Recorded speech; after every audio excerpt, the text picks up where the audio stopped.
O ano kapunan? Kaya pa ba? Ang hirap talagang ipagtanggol ang kasinungalingan, di ba?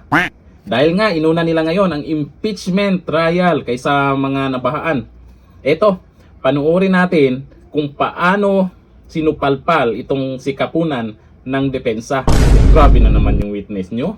Simula pa nung una, wala talaga. O eto, panuorin natin ang video. Attorney Lorna and Attorney Christina understand that the parties were not able to meet during the two rainy days that parang tumangkad ka, Lorna. Oo nga po. Kapansin pala. Parang binigyan ako ng apple box dito. Wala namang baha dito sa... Yes, I understand that the parties were not able to meet the last 2 days of last week, perhaps given the inclement weather, but the fact remains is you were not able to meet. May I make manifestations, Your Honor? Yes, Attorney Kapunan. First of all, Your Honor, this honorable court, the presiding officer, will note that when we broke off last Wednesday, it was very clear that prosecution through this representation made a motion, in fact modified the motion, that we be allowed to present the documents, 4,492 documents, before the honorable clerk of court. And for purposes of comparison, Your Honor, and this honorable presiding judge will recall that it did issue a directive to the parties to make themselves available on Thursday and Friday of last week, just mutually agreeing on a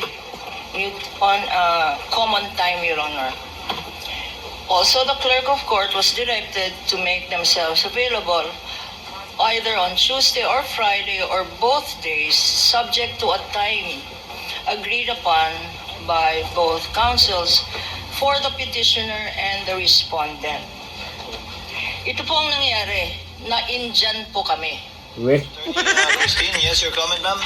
Your Before we Honor, proceed? yes, Ayan Your na, Honor, please. ayan I would like to thank the good counsel for their willingness to explore or to implement Rule 130, Section 7. At least we have aligned with what we are expected to do before this honorable court. And I actually told her partner, Attorney Lazaro, Attorney, we don't even need to compare the exhibits in order to expedite the proceedings. Because first of all, that's the authenticity of the exhibits is something something that the court will have to decide. And the court will only decide on that after the prosecution has already submitted their offer of evidence, and that will be subject to our comment. And there's no need for us to actually compare the exhibits just so we can arrive at a stipulation that this and that are the same. And also, Your Honor, with regard to the identification of the witness of the exhibits, that goes into the witness competence. Now, we did not stipulate here in open court that the witness is competent to identify the exhibits, Your Honor, kasi hindi naman ho namin kilala ho yung taga-COA. Pangalawa, we don't know the extent of her examination of the documents. Pangatlo, she just assumed the work of Mr. Wamil. So, mahirap naman po sabihin nun ng kliyente namin, sige, okay na, we payag na kami, she can identify the exhibit, she knows all of those, she has examined all of those. Precisely, that's the duty of the counsel to do in open court. Now, there's Rule 130, Section 7, and for those of you who are litigating before the CTA, you already know this rule, that a witness can testify based on the summary, and that would actually show that he's competent to testify on the exhibits by reason of the summary that she made. And that would attest that she has examined all of the documents that are contained in the summary. That's why yun po yung sinuggest ko sa counsel ng kabila. Sabi ko, we will not even object, attorney, as to how many exhibits you will identify, or you will have a samples, kahit 10 per quarter, or kahit 100, or kahit wala. Diba? If you check Rule 130, Section 7, hindi naman ho ni-require nire-require na isa-isahin ho yun.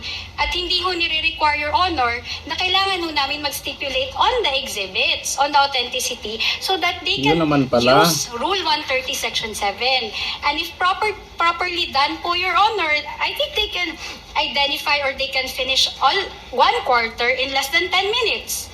I'm talking about that. No, I'm talking about that based on experience. So, Your Honor, we don't object to their implementation of Rule 130, Section 7, as to the manner by how they will do it.